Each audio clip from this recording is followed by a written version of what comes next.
Let me, without ado, start with Dr. Abid Suderi's remarks, who has to give welcome remarks, and then he also has to come back at the end of the proceedings as well.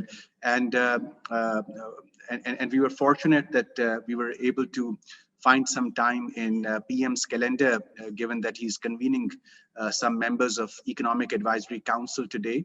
But for his opening, he has sent in a very brief message, which we will just play here. And after that, we'll request Ms. Annabel Jerry. But allow me to request IT to play Dr. Abid Suderi's remarks. Ms. Aliya Hamza, Malik, Parliamentary Secretary, Commerce, Textile, Industries and Production and Board of Investment. Ms. Chandana Gulzar, Member National Assembly of Pakistan and Chairperson, Commonwealth Association of Women Parliamentarians. Distinguished panelists, Ms. Annabel Jerry from FCDO and Mr. Richard Oak from FCDO. All the participants, those who have joined us on this Zoom link, and those who are following us on our Facebook and SDTV live. A very warm good afternoon to this webinar that we are holding today to discuss the export competitiveness, issues of export competitiveness amid COVID-19. Now, I feel that today's webinar is very relevant, and the reason, on one side, Ministry of Planning and Development, they are preparing and finalizing their public sector development program. On the other side, Ministry of Finance is finalizing the budget document for the year 21-22. And on the third side, COVID third wave, it has again a surge in Pakistan, putting industries and our business communities, manufacturing sector, challenging their competitiveness. On fourth side, our textile sector, which had got record export orders in year 2020, they are now suffering because of lack of cotton and cotton yarn due to decreased production of cotton in Pakistan. So amid all these multi-dimensional phenomena, discussing how to enhance our export competitiveness, discussing how the forthcoming trade policy framework can be more relevant, discussing how going online and adapting to new normal using software and other online platform that can be made possible, and discussing how we can attract both domestic as well as international investment to enhance our trade and to enhance our export. That is very timely. Now, ladies and gentlemen, as you know that think tanks, most of them in the world of think tank, they find a problem of linking research and robust evidence-based policy recommendations with practice and with the policies. In our case, at SDPI, we find ourselves lucky that the presence of two honorable parliamentarians here today. We know that they would be your ambassadors, and they would take the recommendations to where it matters. SDPI, it also serves on Prime Minister's reconstituted Economic Advisory Council. It serves on Planning Commission's National Advisory Committee. So we will try our level best to link policy recommendation with policies, both our in-house work that Dr. Waqar would be presenting shortly, as well as all the comments and all the questions that would be posted by our online viewers. So we'll compile them, we'll synthesize them, and we'll try linking it with relevant forums where it matters. But all I had to say that COVID-19, with its challenges, it has also brought certain opportunities for countries like Pakistan, and the opportunity is adapting to new normal, going online, adopting to new ways of doing business. And for that, we have to prepare ourselves. We also have to prepare ourselves to reach to the non-traditional markets, be it Central Asian countries or the countries of Africa and Latin America. And we also have to prepare ourselves to open up our sectors for investment. And I'm sure Hassan Daud Saab would be elaborating on it in a more detailed manner. So I'm looking forward to all the presentations that would be presented here, and will try my level best to link it to the relevant forums. Finally, I would like to avail this opportunity to thank FCDO for their partnership with SDPI on a very important tool that SDPI has developed, and I'm hinting to Food Security Dashboard, an online portal for managing food supply chains and monitoring essential food commodities prices. We are going to make a presentation of that dashboard to Prime Minister's office today, and we are quite optimistic that in a week or so, Prime Minister would be formally inaugurating that food security dashboard. So together we can start small but meaningful, substantial initiatives, and we can try to make a difference. Thank you very much for joining us. With these remarks, let me also welcome Honorable Madam Shandana Gulzar Sahiba, who has just joined us. And let me move to the special remarks by Ms. Annabel Jerry from FCDO Pakistan office. Madam, it's over to you. Good day to everybody, and very delighted to be here. So members of National Assembly who've joined us, distinguished panelists, colleagues, and everyone who's given up their valuable time to join today. Thank you for that. And it was really nice to hear in those opening remarks as well about the other partnership there on the food security dashboard. So let's hope that that will go really, really well today, and we'll see progress there too. So it's really fantastic to see the completed work that our partners SDPI have done, and the important survey evidence that they've gathered, speaking with businesses across the country. And it's great that they particularly spoke to so many small and medium-sized exporters, businesses as well, in a diverse range of sectors and geographies, as well as a number of women-led exporting firms too. Before going into specifics of the report, which will be presented just shortly, I wanted to make just a couple of framing comments on the role of exports for Pakistan's development trajectory. Exports accounted for 16% of the economy in 1999, but only about 10% in 2020. So there's a significant challenge ahead if Pakistan is to achieve upper middle income status by 2047, which was what was envisaged by the World Bank's which was UK Finance, World Bank's report, Pakistan at 100. So trade openness will be critical, including a simple, transparent structure with reduced tariffs and clear rules governing the use of discretionary provisions. There were positive moves last year to lower tariffs on a range of manufacturing inputs, and the subsequent towards the year-end increase in exports was a really positive outcome from that. But there are opportunities to go further with intermediary goods too, and experience from Indonesia and India both show clear benefits of such a policy. Greater economic integration regionally also clearly presents opportunities for growth and development. And it's been estimated that liberalising regional trade in merchandise alone could result in a threefold increase in trade for Pakistan, for example.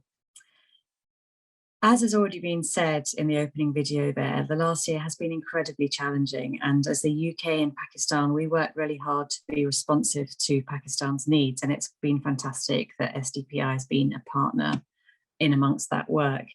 But we've responded, as you'd expect, with humanitarian support to some of the most vulnerable communities in the country. We partnered also with health technical expertise on scenario modelling, on labs and testing, and on vaccination rollout, which is something we're working on at the moment. Also looking at the vexed question of genomics and genomic capability. We've also done all we can to support school students affected by school closures and to keep learning going for those who are at most risk of dropping out. And we've contributed to budgeting, finance and public investment planning to help the governments best manage through the pandemic in both Khyber Pakhtunkhwa and also Punjab. But turning back to today's report, our revenue mobilisation investment and trade programme, nicely titled REMIT, has backed this work to understand how Pakistan's exporters have been hit by the pandemic, how they were coping, the degree to which the various support packages provided were actually helping, and how the deeper structures may be changing. So we are incredibly grateful to SDPI for stepping in to understand the situation and identifying potential opportunities for helping a stronger export to recovery. And it's really to their credit and the credit of the Ministry of Commerce that they've taken forward this study alongside all of the other issues that the pandemic has thrown at them. We hope that the evidence in the report will aid policymakers in the Ministry of Commerce and beyond, perhaps including some of the participants in today's dissemination, to improve support to exporters and identify what more can be done to help smaller firms cope with increasing trade costs and how to arm them with the information they need to continue exporting to the rest of the world.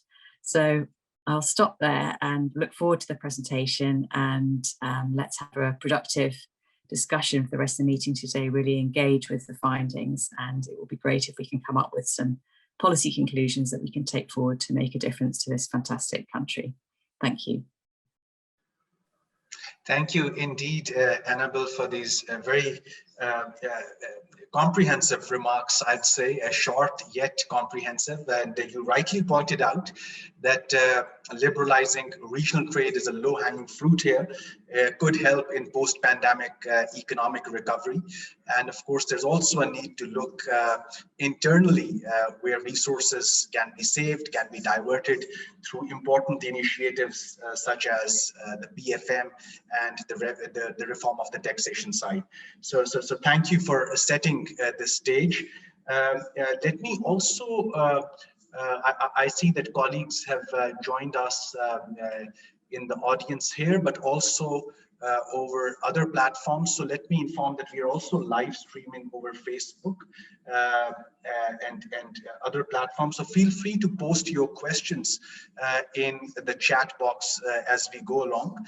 And as moderator, this will be my responsibility to take up some of your questions with our panelists.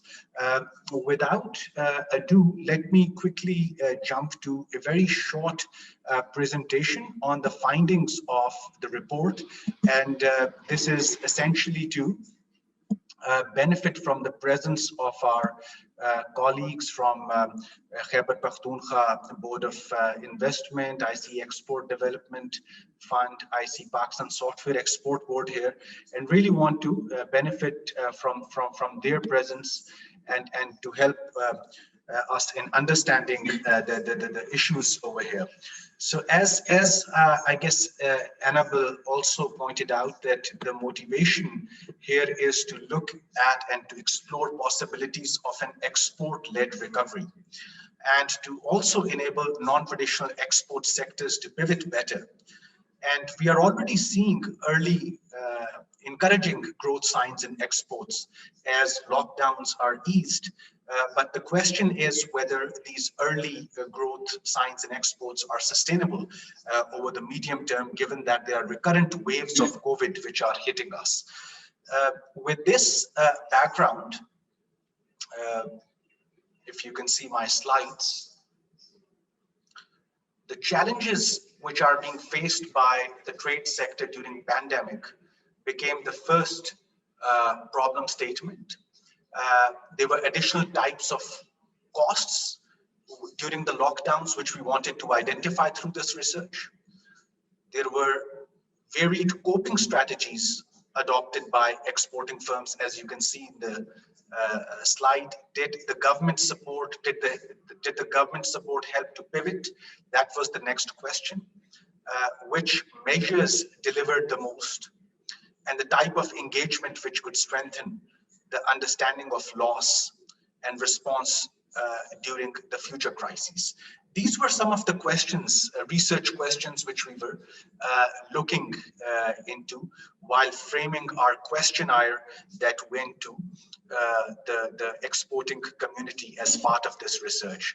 Our methodology, of course, involved a detailed analysis of secondary data, iterative rounds of public-private dialogues, and a firm-level survey which was employed. In total, we had valid responses from 306 exporting enterprises.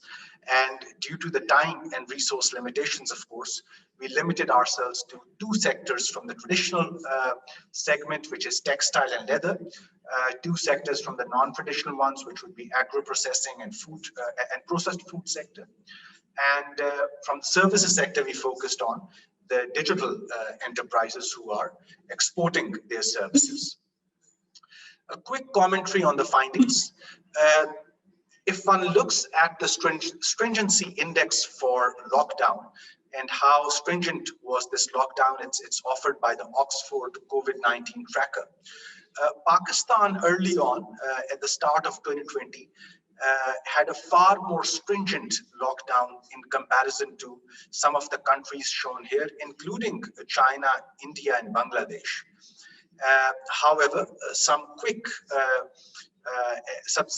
wins in the first round allowed Pakistan to open up, and we see that after June of 2020, Pakistan's stringency of lockdown, it was far more relaxed than China, India, and Bangladesh, which may have helped the firms to pivot better here.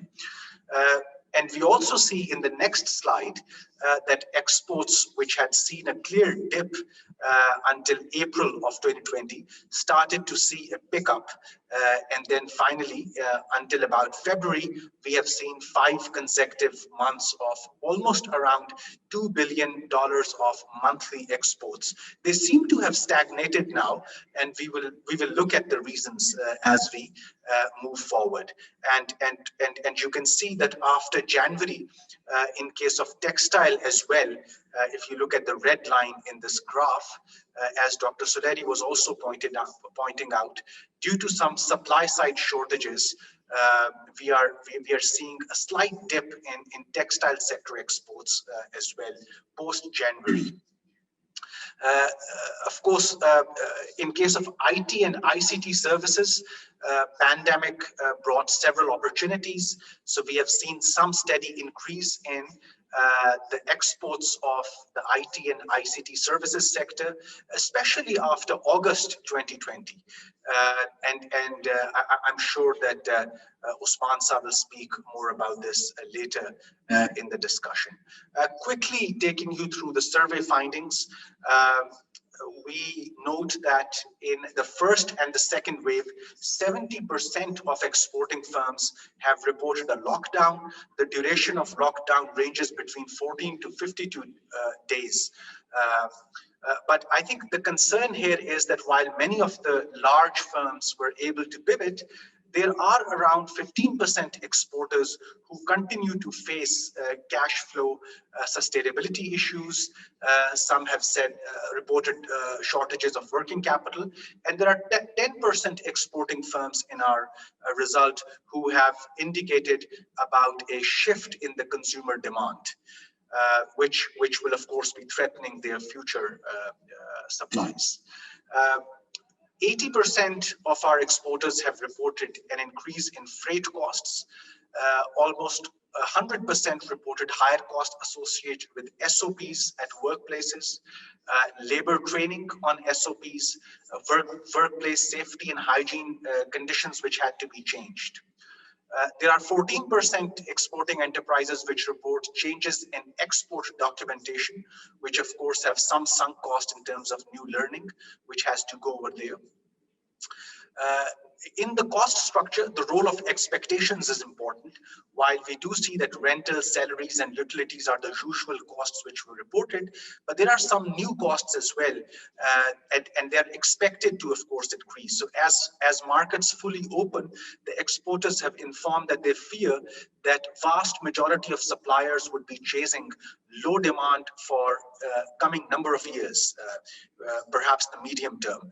As a result, their expenditure on publicity and marketing is bound to increase in an environment where physical exhibitions are no more a possibility, at least not in the near term.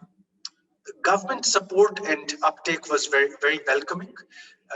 However, we see that there are 50% of the exporting enterprises who were able to avail at least one of the facilities offered by the government, which actually means that there is a vast majority of exporters who were still not able to avail these facilities, including micro and small scale exporters. Almost 17% micro-sized exporters informed that they could not avail any government facilitation. In terms of which schemes by the government were most effective, the most effective schemes included the new information provided on new business opportunities, on how to pivot, relief provided in utility bills, facilitation provided in digital payments, and ensuring availability of refinance and working capital. The least effective measures were those adopted by the tax authorities, again, a subject which we look forward to discussing today. There were some HR challenges. As you can see, that 19% of exporting firms had to lay off their staff. The highest percentage was observed in Khyber Pakhtunkhwa, followed by Sindh and Punjab. Agro-based industries reported the lowest job losses, given that they were allowed to open up even during the first wave of the pandemic. And small-sized firms reported a higher percentage of staff layoffs. We do see that COVID provided some opportunities for reskilling and upskilling, and 60% of firms reported that they were able to adopt flexible working hours for the first time as a routine. And 81% firms invested in improving employee skills, arranging new trainings for their employees, and 61% of exporters started using online marketing and sales channels for the first time in their business history. There were challenges in acquiring intermediate inputs, raw materials, and 77% exporters report constraints in acquiring domestic inputs, while almost 30% report challenges in acquiring inputs from abroad. Small-sized were most constrained. Large-sized were also constrained, but they were constrained in acquiring foreign inputs relative to domestic inputs. The coping strategies which they adopted in dealing with challenges in accessing raw material, these of course included negotiating delayed delivery of output, temporary decrease in output, seeking new procurement channels for their inputs. And of course, raising working capital to make advanced payments for raw material as well, as and when they become available or trade restrictions are eased. The firms in the digital sector in our sample worked in web development services, online marketing, content writing, etc. And 63% of them have reported an increase in their turnover. And as I said, this is quite intuitive that COVID has opened up new opportunities for digital sector and freelancers in Pakistan. However, we do see that 35% also reported a decrease in their turnover. And one needs to go deeper into the data, who these 35% are and which subsectors they are working in the digital sector. 65% firms also received new contracts during lockdown periods, which is very encouraging. 58% used lockdown time to learn new skills, build social media presence, and of course, bargaining new contracts with their clients. There were workplace-related issues which they reported, including 26% of firms reporting increased incidence of anxiety and stress of pivoting and trying to work with pandemic-related environment. Now, can the digital sector scale on this success? While less than half reported receiving payments as a major challenge, they felt that online payment system has been fairly eased and facilitated by the central bank. However, when it comes to sending payments abroad, there are certain challenges. So inward payment is far more easier to access than sending payments abroad. 30% of digital sector exporters, particularly in the second tier cities of Pakistan, they have reported internet connectivity issues, including low internet penetration rate as a key challenge. 25% in form of a complex tax regime at a provincial level faced by the digital sector, and 21% see heightened online security challenges post-pandemic. There were some other minor issues, such as employee skill being one, that they want to scale up, but the skill base of their employees is not allowing that.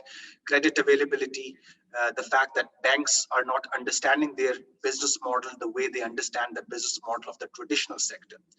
Import of software and duties on import of software remain a critical issue. Just towards the end, and to summarize these findings and trying to do some sense making around these findings, we can say from certainty that government has tried to help the exporting sector in terms of production costs, and some production costs were clearly subsidized through explicit or implicit arrangements, but the trade costs still remain high for exporters and importers. Second, COVID-19 has led to productivity losses, which need to be assessed by sector. Third, temporary trade measures by Pakistani buyers of Pakistani goods continue to exist, and one example of this is more stringent SPS measures faced by Pakistan agriculture and food exports, which have sort of become the new normal, and we need to discuss how to have better trade diplomacy with our trade partners. A more conscious buyer abroad is looking into far more details of your production process, labor standards, workplace safety and hygiene. And we understand that WTO and WHO have started working on this. There are examples of LWG, Leather Working Group, coming up with new certifications, which would increase the cost for our private sector. There are information and networking costs, which could dampen ambitions of short-term product and market diversification. Of course, in-person trade exhibitions are difficult now, although TDAP has been trying, but travel protocols in most countries are still restricting these in-person trade exhibitions. We also see that COVID-19 increased to some extent incidence of informal trade, but we expect this to be a temporary phenomenon. Firms were also forced to embrace e-commerce and digital trade integration. However, this requires organizations like TDAP to expand virtual exhibitions for our exporters so that more online channels can be used by them. There's learning by exporting, which is being seen by all across the private sector, a very healthy phenomenon. However, larger firms are able to do the learning by exporting much quickly than the smaller firms, and smaller firms may require some policy facilitation here. And startup exporters in the digital space especially were able to pivot better. However, they are finding it hard to access trade finance. So trade finance on concessional terms is still required for startup exporters in the digital space. My final slide, of course, talks about using these findings, and the report would be available to colleagues who would like to study it in detail. We would like to submit that our findings should be used as an opportunity for trade-focused proposals in budget for the fiscal year 22, revisiting tariff and textile policy, including the FTAs, to facilitate the post-pandemic recovery. E-commerce policy is a welcome signal. However, its implementation will benefit from the supportive legislative efforts which are required on data protection, online security, broadband and cloud computing policy, which has yet to come out. Increased coordination across commercial officers posted abroad would certainly help. And finally, Ministry of Commerce and Ministry of Industries would need to prioritize deeper sector-specific public-private dialogue for accessing the evidence from businesses as the new evidence evolves from COVID-19 and the current and the forthcoming waves of COVID-19, as there could be delay in medical solutions and vaccination. So I'll just stop over here and let me first of all ask Honorable MNA Shandana Gulzar Saiba, who was, I'm told that she was on travel, and she's joining us in fact on her from her official travel to Kabul. So madam, it's over to you. You are our first distinguished discussants. We look forward to your advice on this subject, please. Assalamu alaikum ji, can you hear me? Yes, we can. Thank you. So thank you so much, Vakar Sab, for that welcome note. Just to inform you that I've actually returned from having had an aerial view of Kabul. Our flight was not allowed to land. Kabul airport is closed as we speak. There was a threat, and so the entire delegation, along with the Speaker, National Assembly, we're back in Islamabad. And perhaps I'll start from that point. I've read your report. Thank you so much for sharing it with me. Moreover, thank you for inviting me. And I'd like to take this opportunity to thank both UK Aid as well as SDPI for carrying out this piece of work, which is required. In Pakistan, the problem has essentially always been lack of empirical data, which can be quantified across various factors, and not just those being dictated by certain large players in the industry.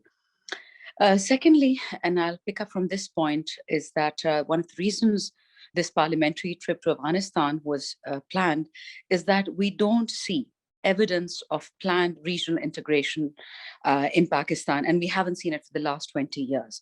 We've been on hit and trial sort of international trade experiment, but our fears unfortunately tend to get the better of us.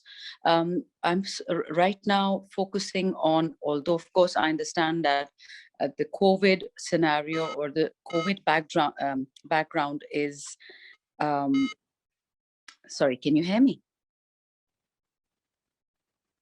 Yes, we can. Yes. Yeah. So as I said, I'm aware that the context of this entire study was COVID, and as you rightly mentioned, that this the COVID impact on trade, on business, on commerce has been devastating, and this is for the entire world.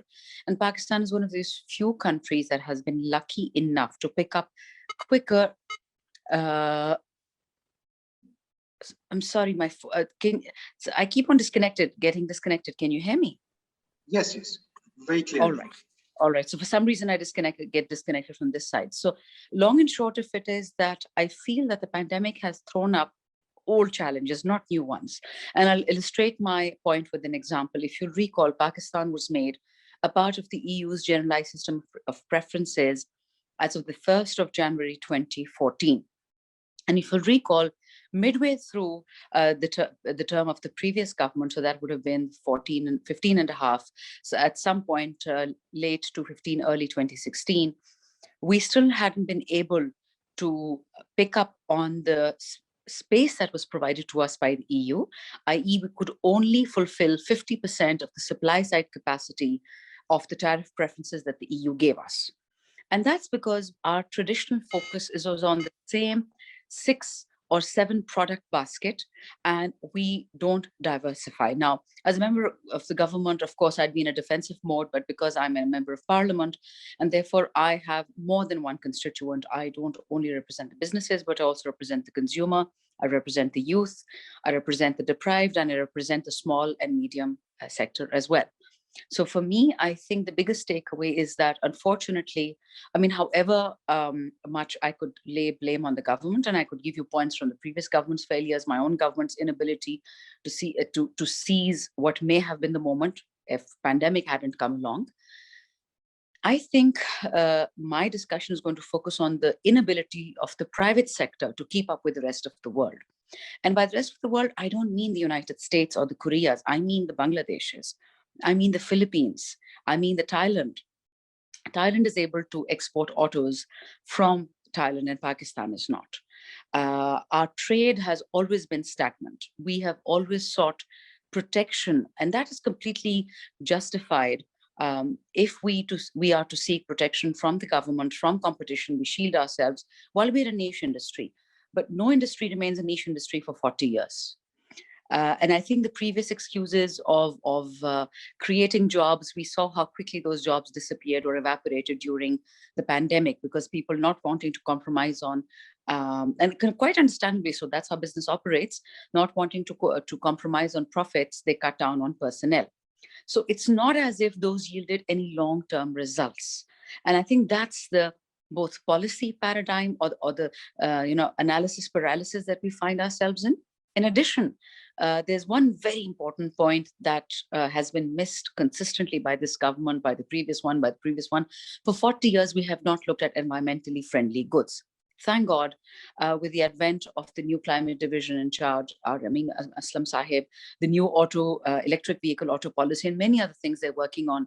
This is something we could have done as early as 2014-15, when the EU GSP Plus used to encourage us for green goods. And I don't know if you'll recall, Dr. Bakar, at that time, there was a huge fight in the WTO on the definition of what constitutes an environmental good. And I recall that even something as simple as a tap that doesn't leak was listed as an environmentally friendly good by the government of Japan at the time at the WTO. This I'm talking about 2008, 2010 era. So when we got the GSP Plus, and had we scaled up during 2013-14, we could have easily picked up on tech products, digital products, and I mean exports. We could have picked up on green products, and we didn't. So in addition to the most at that time, and that was the PML and government, for no reason for me to defend them, but the most they could have done for the suppliers in Pakistan, for the traders, for the exporters, for the industrialists, was to create a conducive atmosphere and get them those preferences. Now, if the private sector couldn't or chose not to engage in those goods, and other countries did, it's Pakistan's loss, not the private sector's loss. But at the same time, we lose out where the market competition is concerned. So the point that has been raised in your report, that there are discerning buyers in the world, and not just in the West, everywhere. But that's been around for nearly 20 years now. And still the private sector didn't pick up on that. We lost the, if you recall, textile exports to from JCPenney and Disney. This was back in 2014 as well, because of working conditions that workers were facing in Pakistan, the supply chain quality at the SPS and the TBTs of the world. But what I'm saying is that we seem to keep on missing the boat, and we seem to keep on missing the signaling that the world is engaged in. And we continue to, and I'm sorry if I sound harsh, but the idea is we can't keep on relying on subsidies. And recall one thing, Dr. Saib, we've been in difficult times for a while now. We had the war against terror. Before that, we had General Zia. Before that, we had General Yahya. Then we had General Musharraf. So there's never been a stable period for Pakistan. And I doubt it will be there, because Kashmir continues to be a problem. India, Kashmir continues to be a problem. Hopefully with Afghanistan, Iran, we're going to have better relations, inshallah. But these are our immediate neighbors.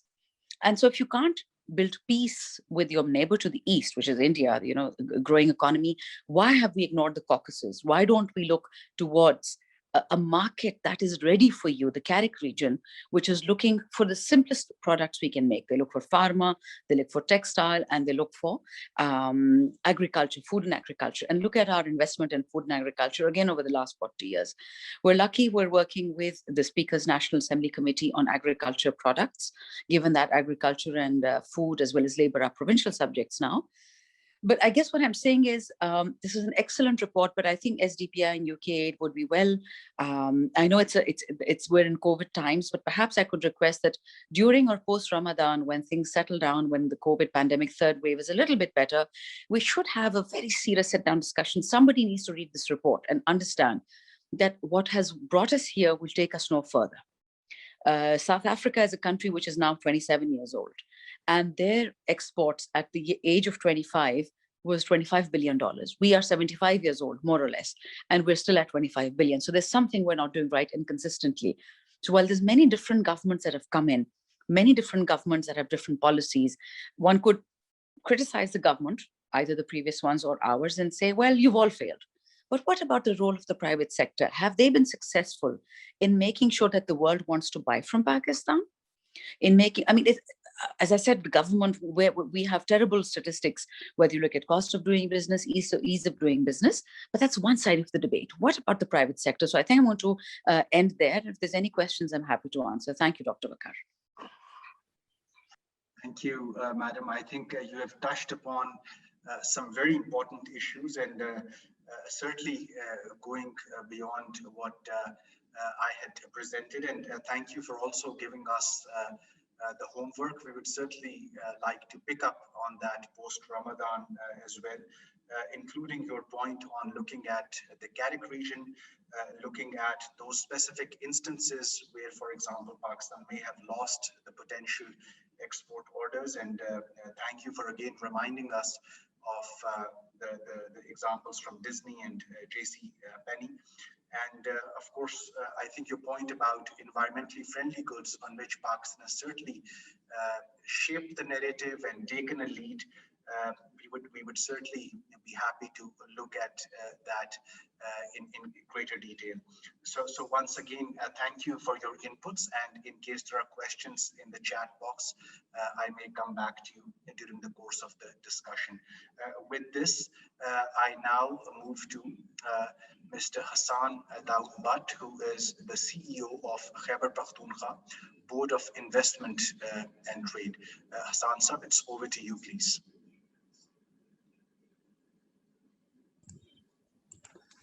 Thank you so much, sir. Let me just share my presentation. I've made a short presentation because I have an understanding that there are some people and some speakers also who would like to understand how the government is reacting to the challenge, and also looking at it as an opportunity. So please do let me know once you see the slide, the first one. Yes, we can see the screen. Yes, thank you. Okay, and one disclaimer actually, and one slight correction in terms of the data, that in terms of job loss that happened during COVID, the main factor was that most of the labor class that works in the industry comes from Punjab here.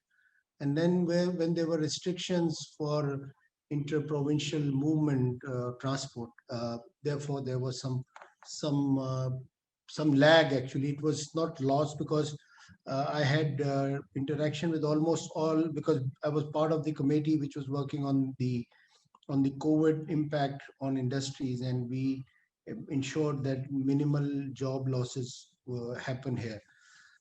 With this said, this presentation, although here it's written it's Board of Investment, but it would highlight some of the activities that we are doing at various level, and I'm part of that, and also some of the facts and assumptions that are of my own. So with this said, ladies and gentlemen, I believe that despite these uncertainties about the global economy due to COVID, government is finding ways and means in improving its ability to sell domestic products, goods and services on global market.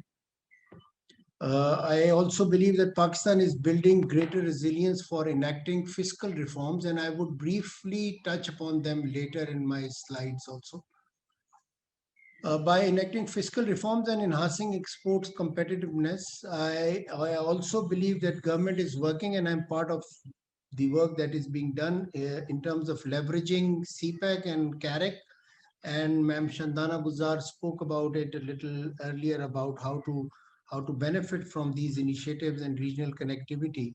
I think Pakistan and the government of Pakistan is cognizant of this fact, that and along with BRI, it's great opportunity for us, and we want to benefit, not just in terms of having industry or investment in Pakistan, but also in terms of exporting good and connecting ourselves to China's supply chain and later to global supply chain. the government also values the importance of ease of doing business, and therefore our performance in that area has not been too bad. And we are also working on development and political policy work that helps this, and we will be also discussing this little later.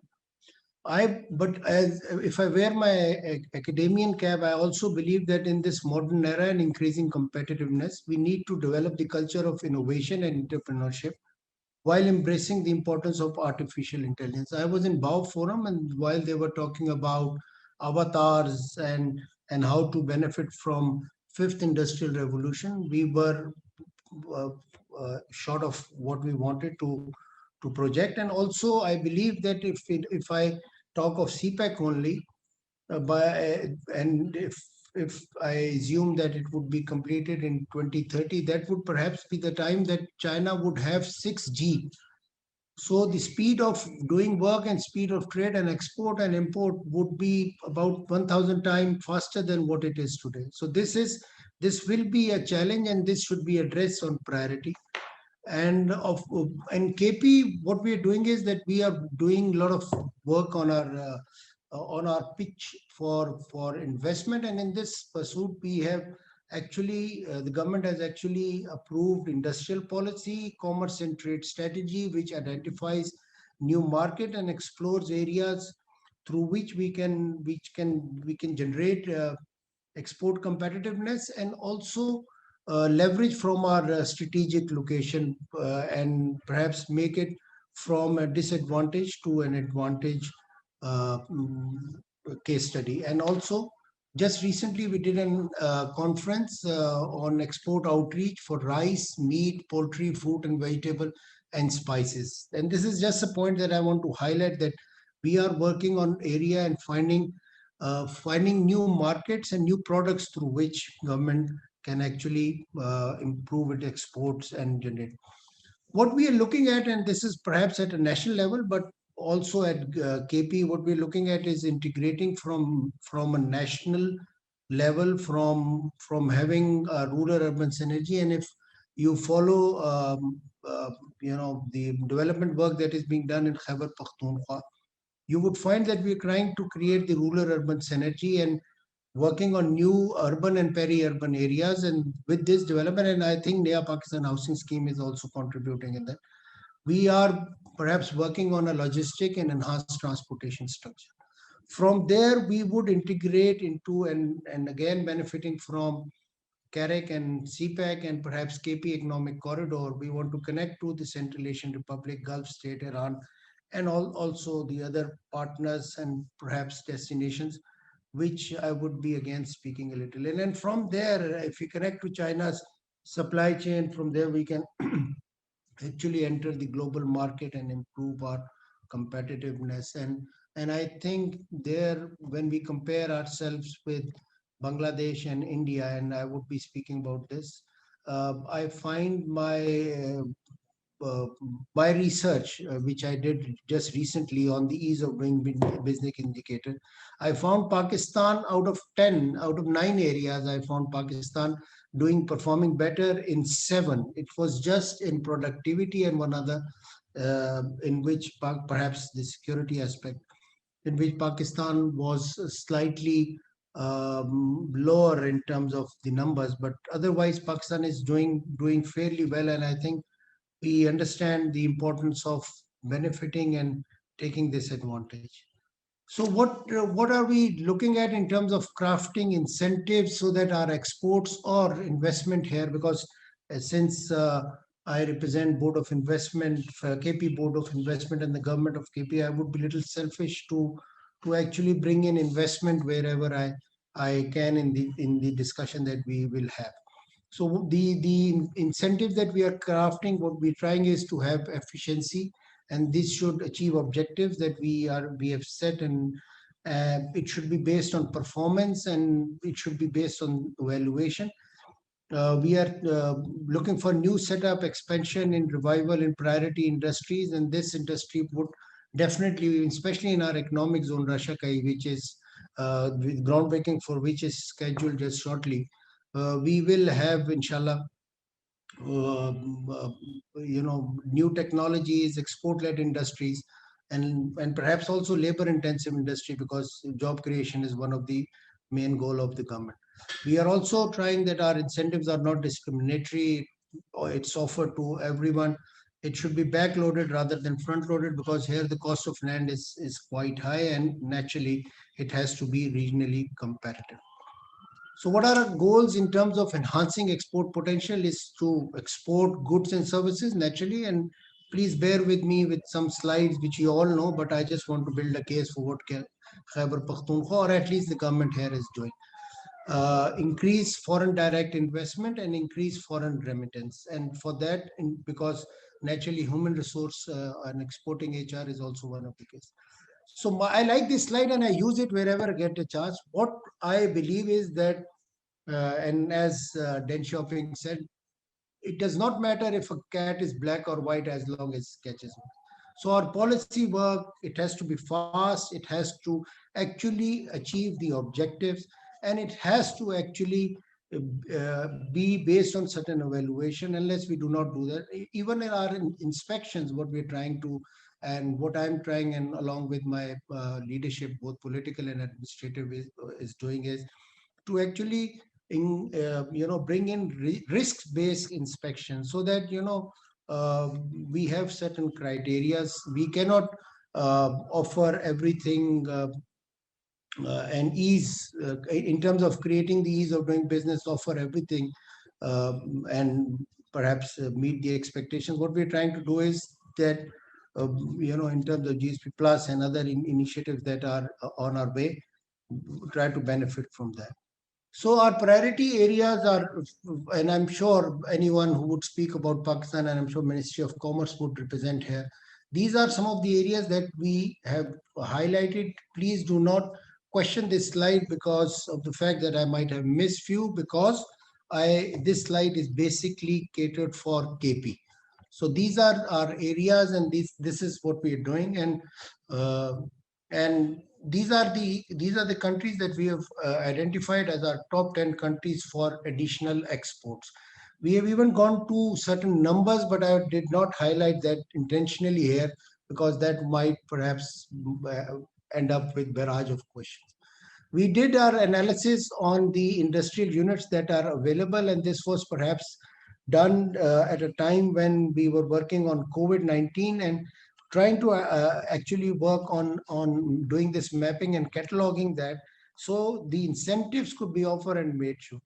These are our special economic zones. I'll skip this slide because you would know, but I would just like to highlight some of the additional work that we did because of COVID, despite the challenges we had, and also what State Bank and the federal government was doing. So some of the initiatives and reform work, because unless we do not bring in reforms, our export competitiveness, and especially for a place like Khyber Pakhtunkhwa, perhaps would not increase. So we have gone digital in terms of KP of official business portal. We have set up service delivery centers, and these slides are actually highlighting our achievements in terms of ease of doing business.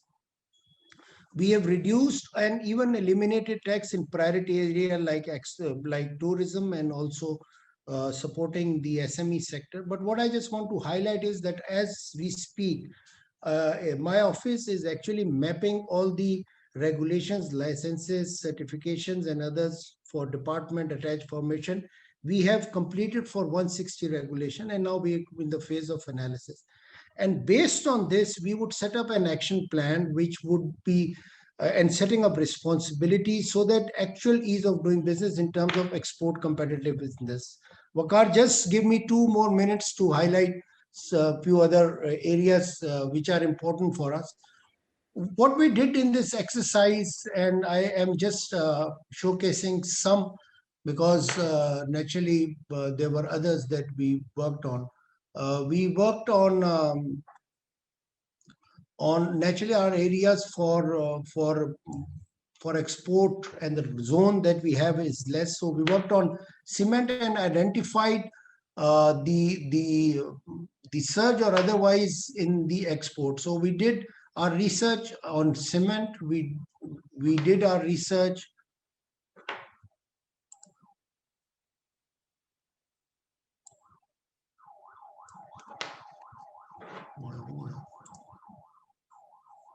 Yeah, on tobacco, and there was such an export of tobacco. We did our research on gemstone because that's also an area, and we actually forwarded our recommendations on all these areas. I'm just trying to showcase. Did our research on marbles and actually marble sector, and gave our recommendations. I'm just highlighting those recommendations which perhaps could generate some discussion here. And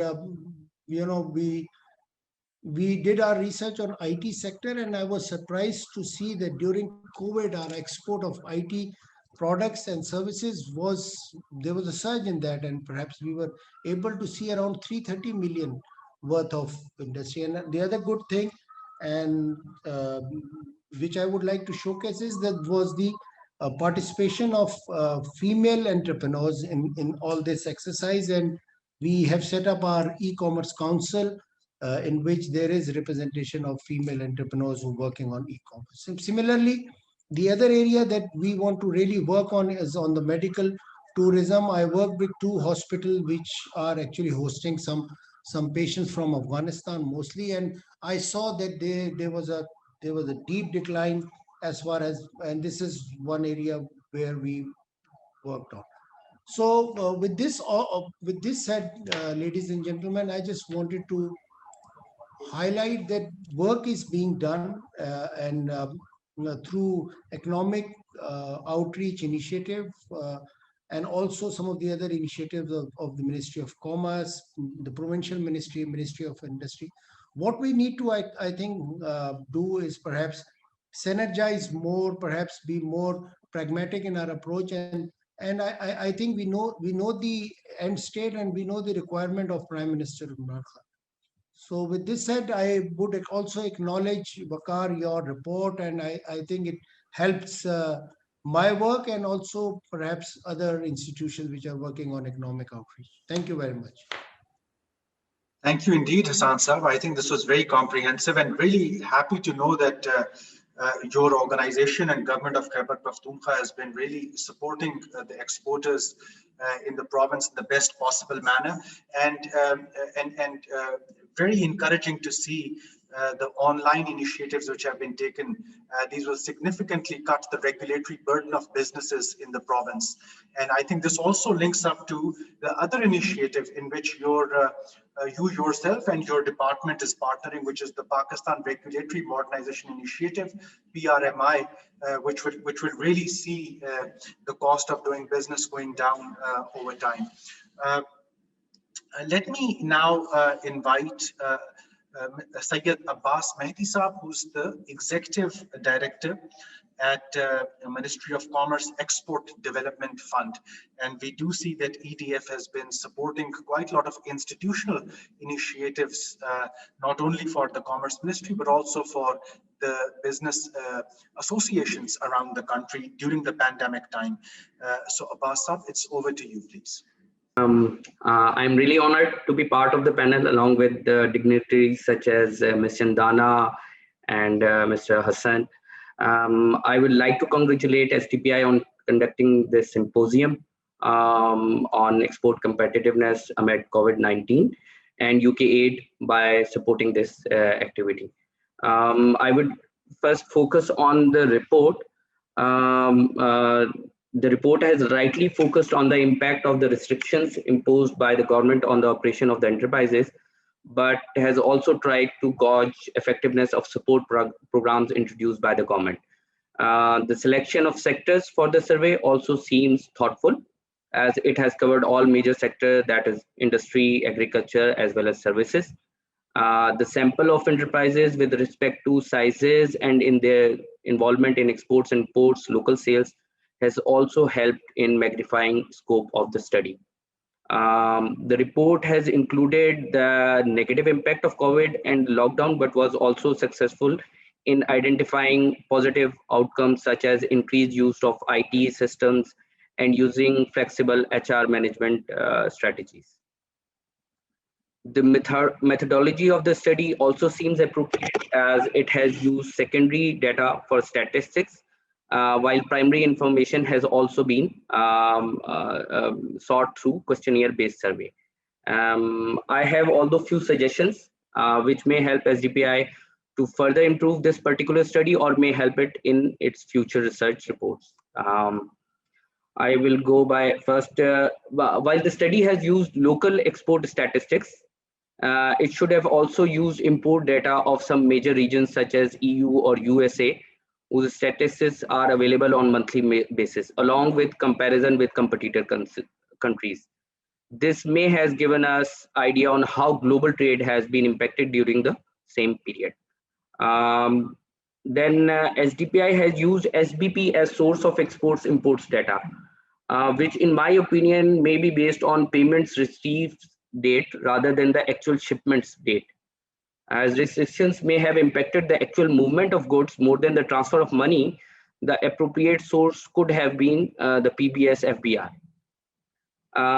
The questionnaire should have included the range of months in which impact of COVID was maximum on the operations of enterprises, sales, keeping in context that provinces had applied different strategies. This may have helped SDPI to compare it with official monthly GDP and export data as well. So is there any difference in the secondary data or what actually is going on in the enterprise operations? As far as recommendations is concerned, I agree with all the recommendations made by SDPI and strongly endorse the role of trade offices abroad in timely transfer of specific information which can be relevant to the export enterprises. There is an urgent need to have an effective information sharing system between trade offices, relevant MOC departments, and the exporters. Taking on from the points raised by Ms. Chandana on continuing subsidy-based policy measures, I would like to highlight that these subsidies were demanded by the private sector during Musharraf era to control the negative impact of fixed rupee value and higher cost of doing business. But I guess there is requirement that we must rather focus on comparing average unit values of Pakistani products vis-a-vis major competitors. This may also help us to realize that the major issue may not be cost of doing business, but operating in the segment of lowest quality products and or having weak negotiation for better prices and or I guess under invoicing. I feel that if our exporters can sell at 15% discounts than their competitors' countries, then issue is not the cost of doing business, but rather our product diversification or having good quality product. I would also like to touch on foreign direct investment. We should calculate what have we got from having policies which allow 100% foreign equity based investment and 100% reappropriation of profits. The auto sector, which is a major sector, is foreign direct, basically investment from foreign countries. And we are protecting those investments. I have been to Japan and they have shown Pakistan as the best profit-making country for their enterprises. So we should know that how much space we have given to the foreign investor. We must focus on our local companies, the SMEs, and if we have focus on our SMEs, then I guess our exports can increase and we can also diversify because SMEs are most flexible. They can change from one product to another product or one market to another market. Large enterprises, large investment do not have or they are happy with the current situation. So they are not interested in investing in other risky segments. In the end, I would like to congratulate Vikas and SDPI on this activity. And I must say that SDPI is playing its parts in the role of basically development sector. Thank you very much. Abbas Saab, and really appreciate you taking the time to read the report in depth. We have carefully noted down your suggestions for not only this, but future research as well. And some of these points are extremely important. and we will certainly include these in our work. Let me also acknowledge your department as well as the Ministry of Commerce and its senior management for their continued engagement during the process of this study.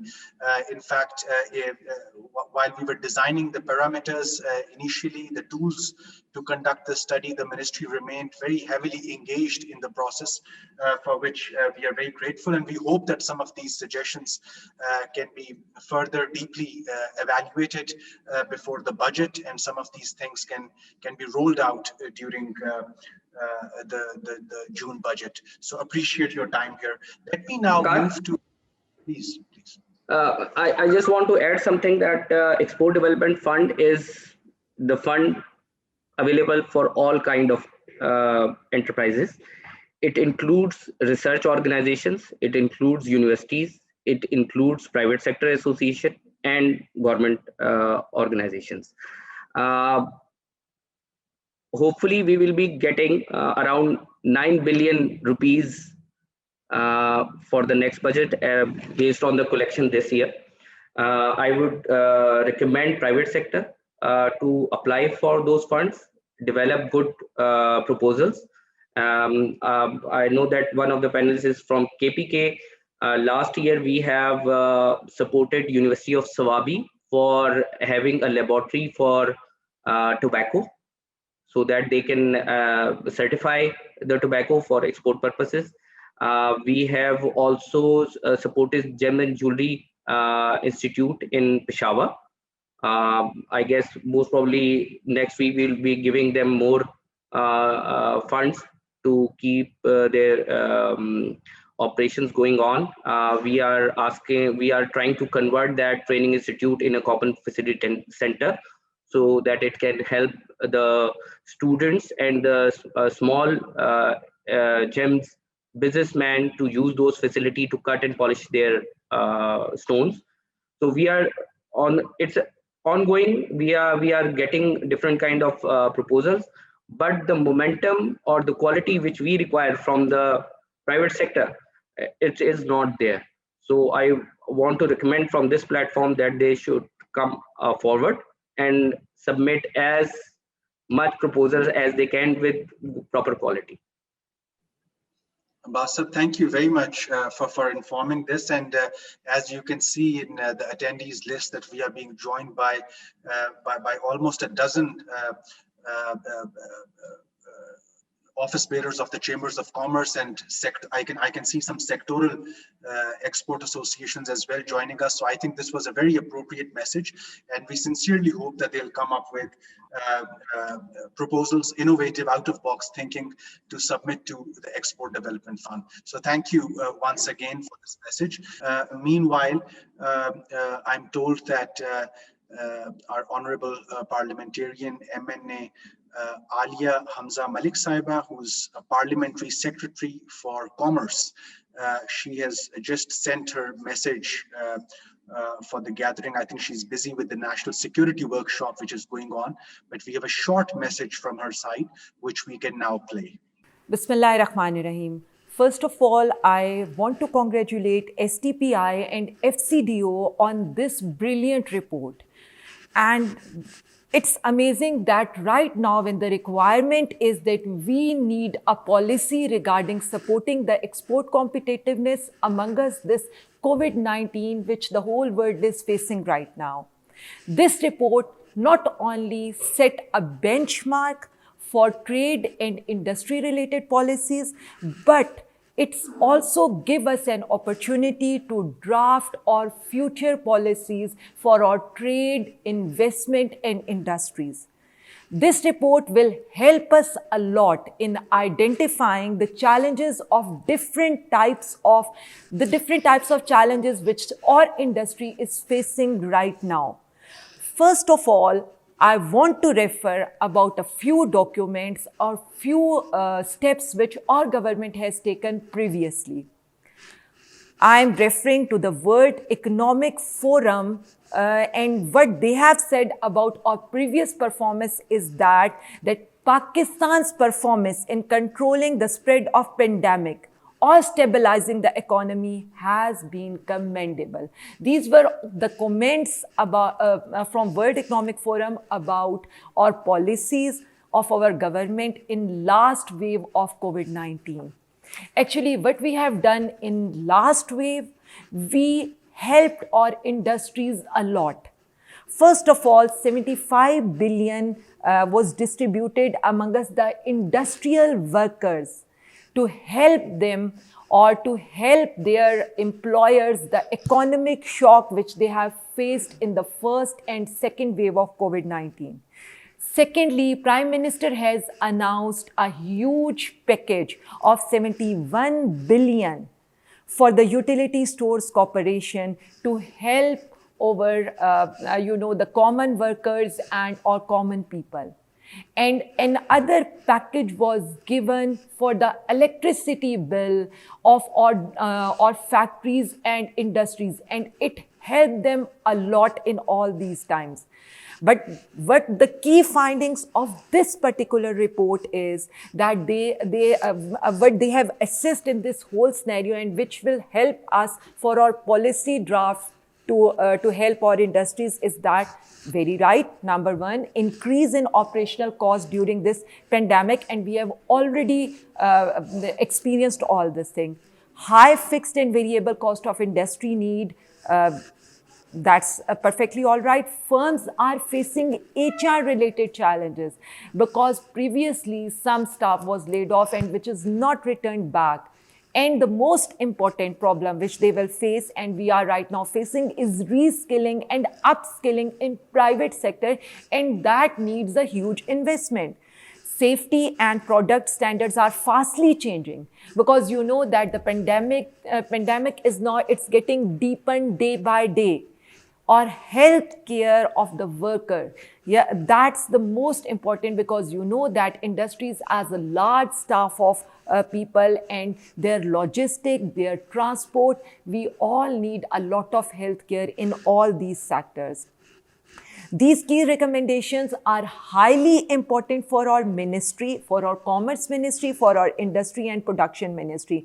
And we are closely monitoring that how we can provide relief by incorporating this whole report. And definitely our aim is that we will try our level best to take all these recommendations which are outlined in this whole report in our government policy. And once again, I want to congratulate SDPI, UK Aid on this very timely effort.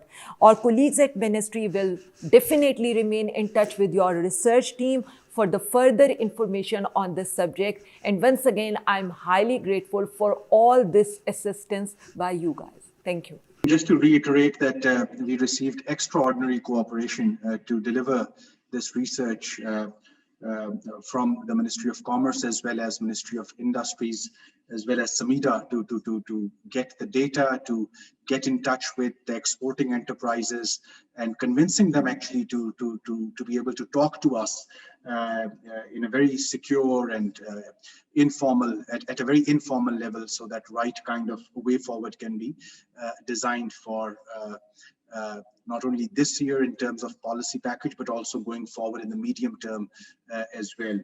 So really grateful to MNA Aliya, Hamza, Malik as well. Let me just try once more and check if our colleagues at Pakistan Software Export Board can now, if they're now able to connect and offer their views. Usman sir, Ali sir, it's over to you.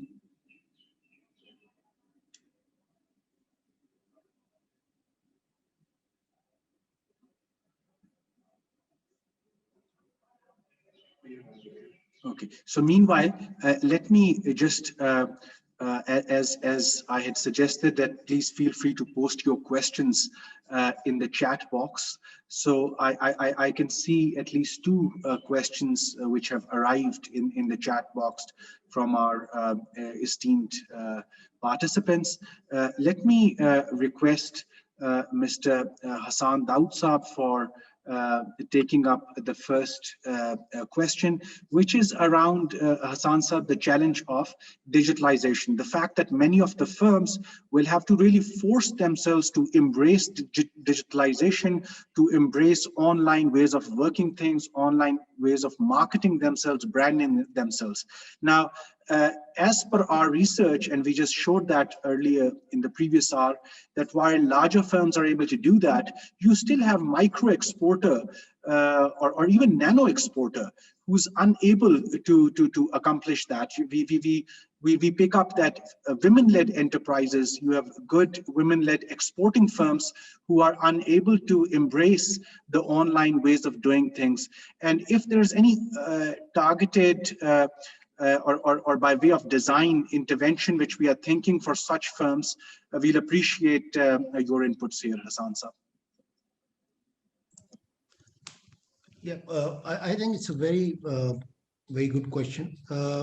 What I believe is that the industrial revolution, the fourth industrial revolution, and AI, and also the kind of robotics within the industrial sector and also in business and ways of doing business and in the new normal, I think it's banging at our doors much harder than what we are expecting. So it's time for us to open those doors and let this come in and embrace this change. I understand that this change management would be difficult. Say, for example, if the government also goes into digitization, which e-governance and also through web portals that we are establishing, but we must also at the same time consider the level of education and also level of understanding IT skills. So while I totally agree, and it's not just for the state-owned enterprises, I think all enterprises, all the entire business community, the government, and also each sector of the entire society need to work in embracing digitization, accepting it as a new normal. But I would state this with a bit of caveat, which is that we also need to improve our TAFTA. We also need to improve our vocational training that we give. And even if we are giving, women vocational training on tailoring and stitching, IT skills should be part of this curriculum. Unless we, and also in higher education institutions, HEIs, I think we need to improve their level. I understand that those who are attached with IT are doing fairly well, and we've been blessed with a human resource which can speak English, and which have understanding of IT skills and connectivity through that.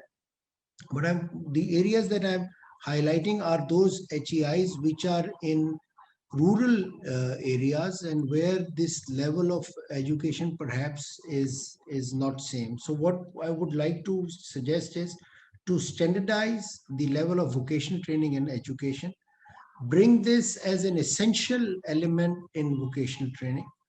And naturally, the question was only for state-owned enterprises. Usually state-owned enterprises have the muscle to embrace technology. What I would, and Waqar, you very rightly highlighted, what we should actually support is digitization at SME level and in the cottage industry.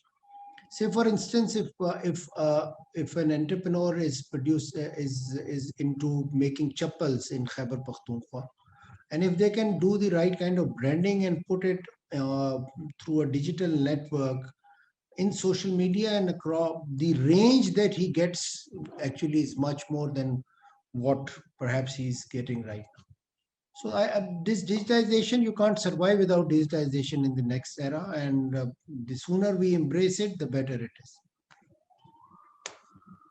Just on this, Hassan Saab, on our Twitter, we have an additional question, and of course, I think this is coming from one of the slides which you had presented. Lately, that Russia Economic Zone is being visited by various China and non-China interests.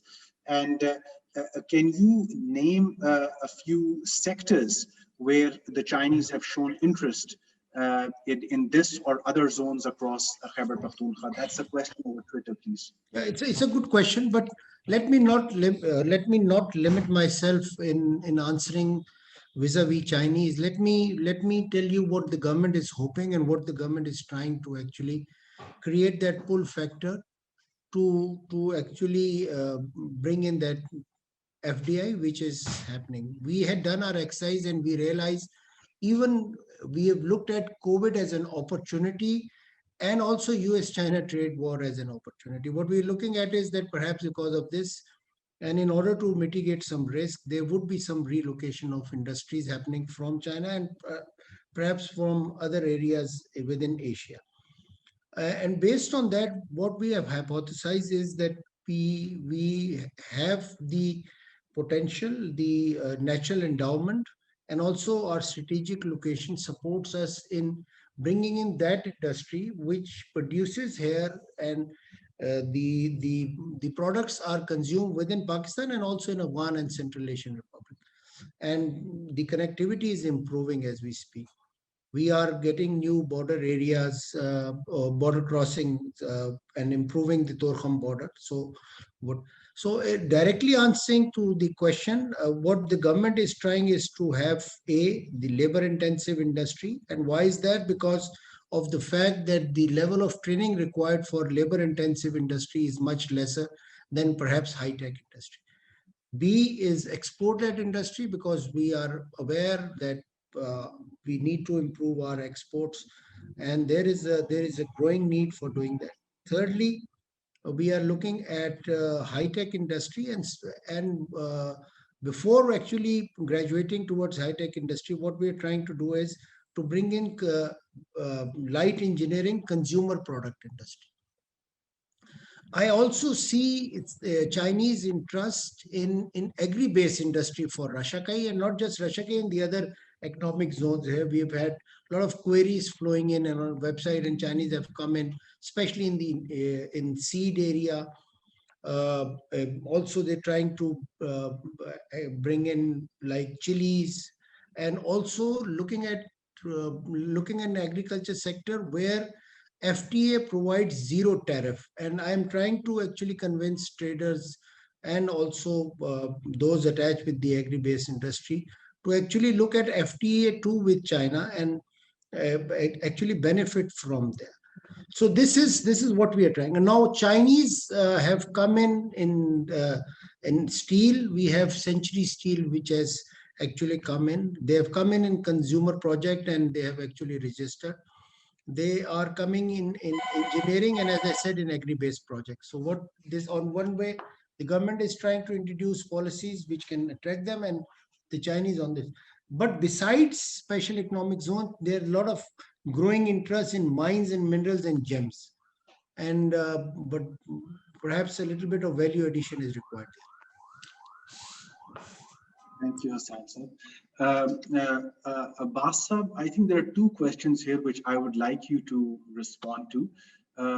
First is by Ms. Anila Beg, who's asking about how the Export Development Fund or initiatives at the Ministry of Commerce are helping the women enterprises, particularly with regards to their vocational or technical education needs.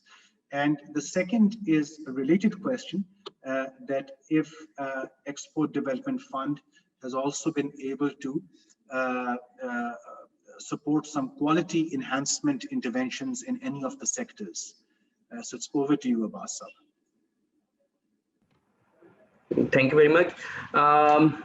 We have supported some, I guess there are 3 running projects of 3 different women chamber of commerce and industry right now under implementation. One is in Peshawar, the second is in Islamabad, and third one is in Rawalpindi. So there are 3 projects already ongoing linked to which were submitted by Women Chamber of Commerce and Industry. And otherwise, all other interventions are both for women enterprises and men enterprises. So if there is any other proposal, if they want to submit it, there is a simple form which is available on our website. They can download it and submit it. The only thing which is the requirement is that the proposals cannot come from an individual enterprises. They should come from a cluster-based or sector-based association, so that the benefit goes to a group of enterprises. That is the only requirement. And I guess the second one was by was linked to quality-based. Yes, it was Quality enhancement. Yes.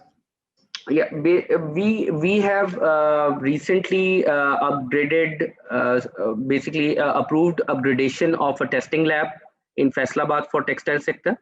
Right now there are 15 training institutes which are running, linked to skill development, and I guess skill development is linked to quality enhancements of Pakistani products. So they are running. We have them in Karachi, in Lahore, in Sialkot, in Peshawar, and they are linked to textile sector, sports good, leather, footwear, gems and jewelry. So these institutes are running, and people can use those resources for any kind of getting knowledge on quality products or getting certificates on different skills. Thank you, Abbas. I really appreciate these. And with these remarks, I think I can now move to Mr. Richard Ogg. And just before Richard comes in, I must acknowledge that when we had received a request from, okay, I think before Richard, I do see that we have Pakistan Software Export Board online. I think Usman Sab, can you hear us now? Or Ali Sab, if I see that you've come. Ji, Sayyid Ali Abbas Hasni here. Ji, please, Ali Sab, please. Yes. So basically, Ali Sab, if you may have heard the proceedings, we have presented some results on the digital sector enterprises and how they have performed during the pandemic times. Of course, pandemic times have offered some opportunities, but also challenges for all types of enterprises. But it's heartening to see that PSEB has been taking some initiatives to help the freelancers and firms in the digital space, and I think we'll appreciate your inputs here, which can act as proposals, which we aim to frame for the budget for fiscal year 2022. But also, if you have any comments on the report, please feel free to inform us and guide us on the way forward. Over to you, sir. Thank you very much, Ji. I'm Sayyid Ali Abbas Hasni. I'm Director Operations at Pakistan Software Export Board. We basically facilitate the IT and IT-enabled services industry of Pakistan.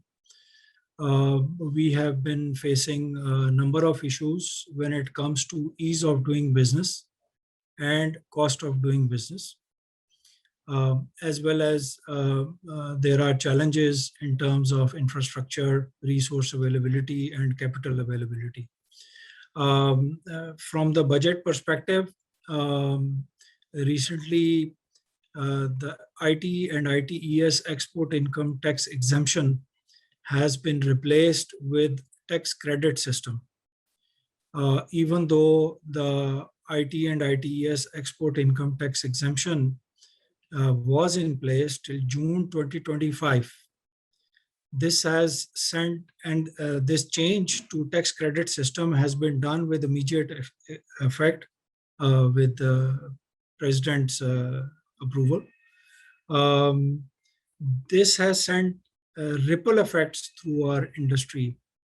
Our industry was already facing numerous issues with tax authorities, whether it's federal or provincial. And this has basically increased the challenges for the industry. And as you know, the mid to large size companies and multinationals, they invest in a country based on the government policies and incentives provided. Now, an incentive that is to be in place till June 2025 has been withdrawn and replaced with tax credit system. That has sent a lot of ripples, and already not only international companies, but also our local companies are now reconsidering their business plans. And there is an extreme risk of investment flight from our industry, as well as companies moving their operations abroad.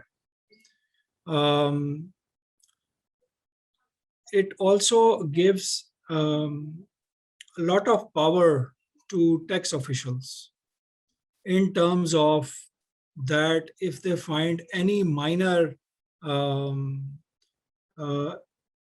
issue with the submissions by the company, they can basically cancel the tax credit incentive.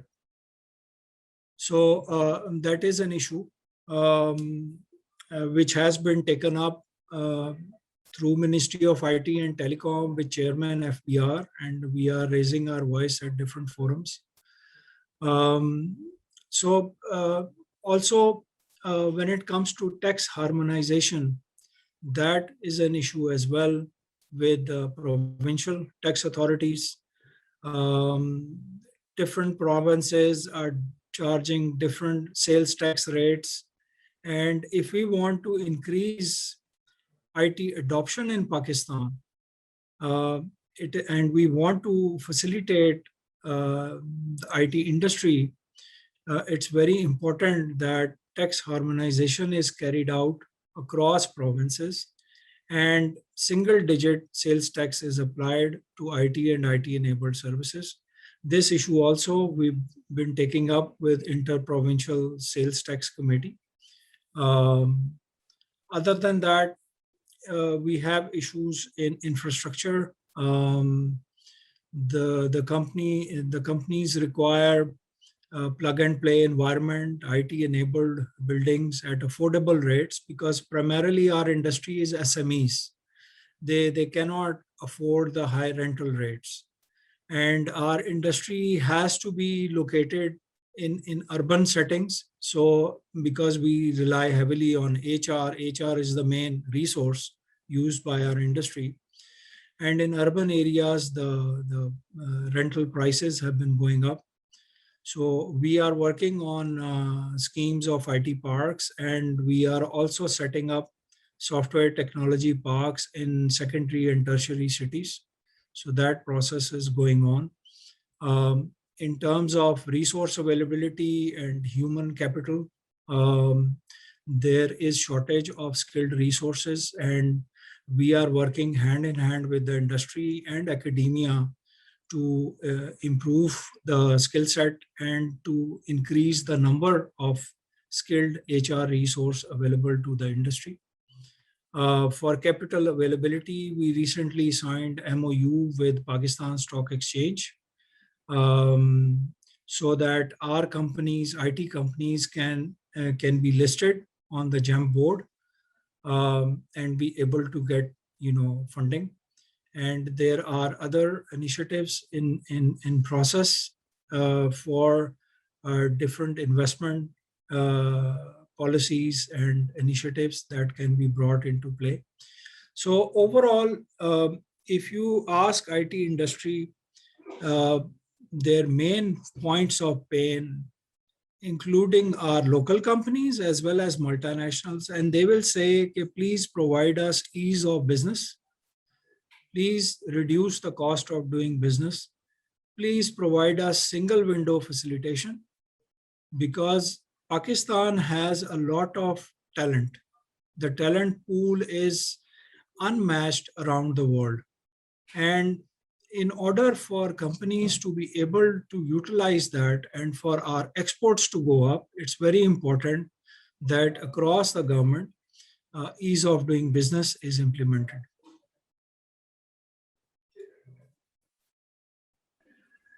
Thank you very much, Aliya. Appreciate these inputs. I think you touched upon taxation issues, something which, of course, we are able to not only note down here, but also make it part of the proposals which we look forward to submitting to the Budget Proposals Committee at the Ministry of Finance. On the tax harmonization issue, I think that's something which our report also picks up on. And you also mentioned about the HR shortages, something which we also picked up in our survey. So happy to see this validation of results. And in the coming days, we will be engaging with you in terms of informing you with regards to more disaggregated level results, which our report had to offer from the digital sector, including results from digital goods and digital services sector. A split of those we'll be able to provide you. And we hope that it will be of value to your work at PSEB and Ministry of IT. I think on the HR shortage, your point was very important. And one of the proposals that came in our report was that while Ignite has been able to set up very good initiatives at provincial capitals, more such initiatives are required. Incubation and acceleration facilities for startups are required in second-tier cities of Pakistan, something which we've also communicated through this report. So thank you for your time here. And let me see in case there's any final questions on the chat box. We have one by Mr. Saad Gilani, who talks about export promotion zones in Pakistan, which are exempted from compliance with labor laws. And this may be depriving workers in EPCs of their rights and guaranteed allowances by national laws and constitution, and the fact that there's a need to look at it. So it's more of a constructive comment, I would say, than a question. This has been, the Special Technology Zone Authority that has been recently established. The industry and PSEB and Ministry of IT have basically built in a lot of incentives into that package. And so for the comment you've received, that area is also addressed in the Special Technology Zone work that is in progress. One thing that I missed out on, and it's very important, is freelancers. These recent changes are also being applied to freelancers, where the IT and ITES freelance services being provided are also no longer tax exempt, and they will be falling into tax credit regime also. Now, mid to large size companies is not an issue. They have the necessary manpower to meet the compliance requirements. But when it comes to our small companies, SMEs, and especially the freelancers, they don't have that capacity to be able to ensure that they are complying with all the federal and provincial tax authority requirements, while they are earning valuable foreign currency for the country, and they are adding valuable input to the export of our country. In the current fiscal year, the first 8 months, freelancers have already contributed $220 million US, which has been remitted through formal banking channels, and reflects in our overall IT exports. And that number was expected to grow up, where we would be ending this year around $350 million being contributed by freelancers. Now, with this immediate adverse action that has been taken of introducing tax credit, A lot of these freelancers will go underground, and they will become part of undocumented economy, while after years of struggle, now we were succeeding in having them as part of the documented economy. And the freelancers who are at the top of their game and earning a lot of money, they would rightfully consider moving to Dubai or some other friendly city instead of being located in Pakistan. So that is a serious issue as well. Thank you, Aliya, for highlighting that, and point well taken.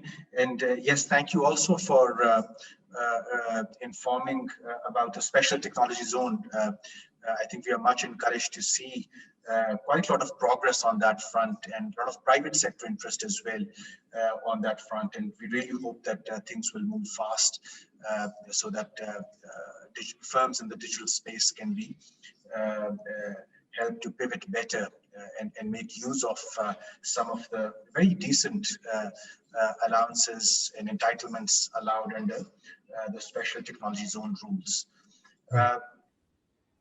With this, let me now invite Mr. Richard Ogg. And as I was saying initially, that Richard has been part of not only framing the problem statement around this research since the beginning, but we also engaged together with the Ministry of Commerce, National Tariff Commission, and various other bodies to understand their research and evidence needs. And I think we had a chance to work very intensively together with the ministry in the fall of 2020, something which we have tried to document in the report as well. But Richard is also part and of course leading the process from FCDO on remit, something which Annabelle hinted to during her remarks as well.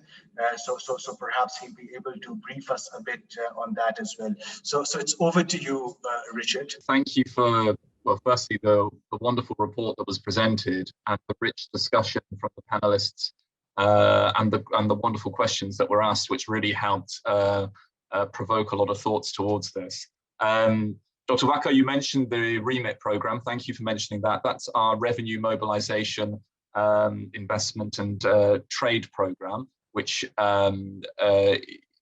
we're providing technical assistance through to support policymakers think through how Pakistan can sort of break out of the boom and bust cycle that has perhaps characterized the past and really unlock that economic potential that the country has. So to really support those within different levels of government, the private sector across the piece, to see how Pakistan can really realize that. Of course, COVID has been a bit of a major blip on the road towards that. And I think my first reflection is from your report, Dr. Waka, about just the severe impact that COVID has had on businesses across Pakistan, particularly in the case of your report looking at the exporters. You mentioned in your report 80% increase, or 80% of the exporters had faced increases in freight costs. They had to include the additional costs of SOPs. The significant proportion that had to make redundancies over the past year. I mean, wow, it's been a really tough time globally, but of course also for the Pakistan businesses here. And my utmost respect to all those in the private sector who've really struggled over the past year to keep their businesses afloat, and for those who've somehow managed to find ways through to make their businesses successful despite this really challenging global context. So my utmost respect to all in the business community, to all the workers, those businesses who've also struggled. You know, the report really brings it back to all of us and puts it into sharp focus. The second reflection I wanted to add in stems from Dr. Saleri's opening remarks, where he mentions the new normal. And of course, you know, the new normal we spoke about before COVID, but of course it's become mainstream in our dialogue now as we've all had to adjust to the ways of working that COVID has brought. You know, to consider a slight variant on that phrase, and you know, variant in the context of COVID has got a meaning in itself now, but a variant on that phrasing is the building back better. And they're slightly different when we talk about the new normal, which suggests it's about adapting and accepting and adjusting, and the building back better, which in a sense is a much stronger challenge for all of us intellectually to think, how do we ensure that as Pakistan comes out of COVID, it comes out in a stronger place or on a stronger pathway than when it went in to those challenges. And I think the challenge that then poses to policymakers is, do we construct our economic policies and our support packages, and this is globally, not just Pakistan, but do we support them to reflect where our economies have been in the past, or do we construct them and tailor them in a way to reflect where we want our economies to go into the future? I think this is one of the things which I love so much about the report that SDPI put together, is it really provides evidence to help us unpack those areas for the future. You know, the focus that was very deliberate to include non-traditional exporting sectors into this report, to have that focus. You know, whether it's the service sector. I mean, one thing we have seen very clearly for those of us that have all had to work from home during the crisis and have had the privilege to work from home, is that you suddenly start seeing that whilst we're cut off in many ways, if you've got a good internet connection, those who are fortunate enough to have it, you know, the world can start becoming very small, and you can start getting engagement all around the world. You know, the world becomes as small as your phone that fits in your pocket. And I think there are opportunities that can come from that in terms of the service sector in the future. And I think if the more we start to expand our thinking about exports beyond just the goods side into the services, as Dr. Waqar covered in his report as well, we start seeing where the opportunities for Pakistan to really engage even further in the future come from. I think the focus on digital was very welcome as well from my perspective. I mean, it's fascinating to see that I think around 60% of the digital companies were able to increase their revenue during this very challenging period. You know, as Dr. Waqar mentioned when he was presenting it, it would be fascinating to unpack that further and find out what it was about that 60% that were able to be so successful. Why did the 40% or so struggle more through all of that?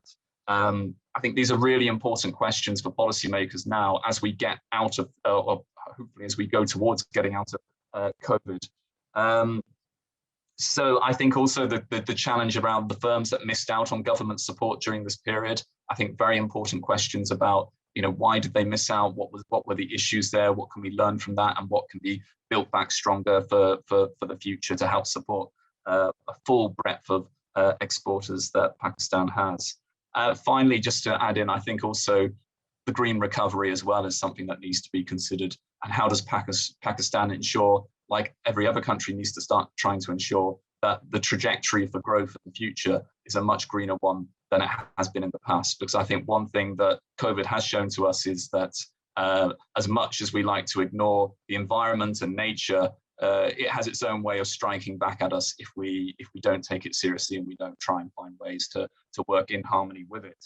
So my absolute immense thanks to SDPI, to the Ministry of Commerce and the partners that cooperated with SDPI to put this study together, to the panelists, the parliamentarians, the wonderful rich discussion that's happened today. I think it's been brilliant. And you know, being able to involve government at all levels, federal and at provincial level. Great to see KP represented today with the Board of Investment.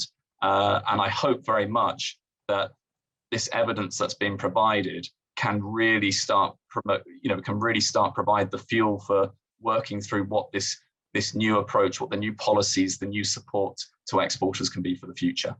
Thank you very much.